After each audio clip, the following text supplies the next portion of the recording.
Now, when the Lord was about to take Elijah up to heaven by a whirlwind, Elijah and Elisha were on their way to Gilgal.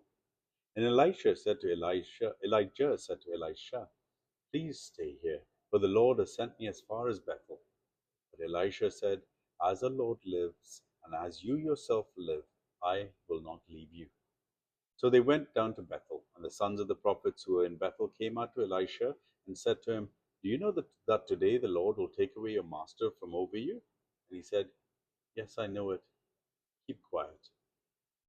Elijah said to him, "Elisha, please stay here, for the Lord has sent me to Jericho." But he said, "As the Lord lives, and as you yourself live, I will not leave you." So they came to Jericho. But he said, the sons of the prophets who were in Jericho drew near to Elisha and said to him, "Do you know that today the Lord will take away your master from over you?" And he answered, "Yes, I know. Keep quiet." Then Elijah said to him, "Please stay here, for the Lord has sent me to Jordan." But he said, "As the Lord lives, and as you live, I will not leave you." So the two of them went on. 50 men of the sons of the prophets also went and stood at some distance from them, as they were both standing by the Jordan. Then Elijah took his cloak and rolled it up and struck the water.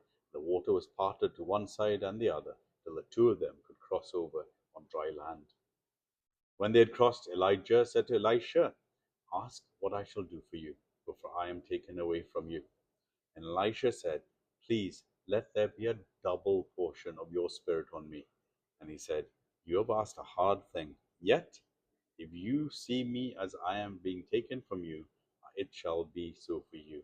But if you do not see me, it shall not be so." And as they still went on and talked, behold, chariots of fire and horses of fire separated the two of them. And Elijah went up by a whirlwind into heaven. And Elisha saw it and cried, my father, the chariots of Israel and its horsemen." And he saw him no more.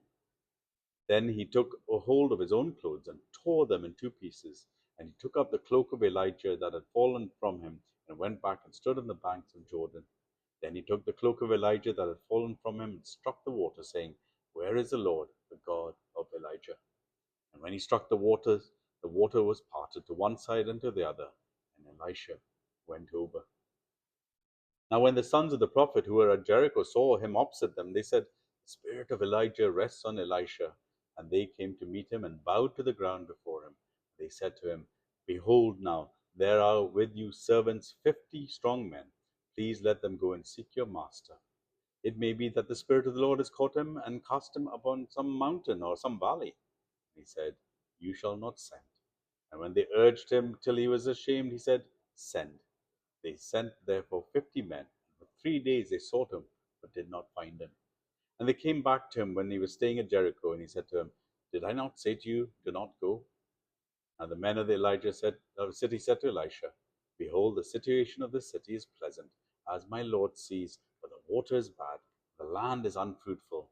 He said, "Bring me a new bowl, and put salt in it." So they brought it to him. And when he went to the spring of water and threw salt in it, and said, "Thus says the Lord, I have healed this water. From now on neither death nor miscarriage shall come from it." So the water has been healed to this day, according to the word that Elisha spoke. He went up from there to Bethel, and while he was going on the way, some small boys came out of the city and jeered at him, saying, "Go up, you bald head! Go up, you bald head!" And he turned round, and when he saw them, he cursed them in the name of the Lord. And 2 she-bears came out of the woods and tore 42 of the boys. From then he went to Mount Carmel, and from there he returned to Samaria. 2 Kings chapter 2.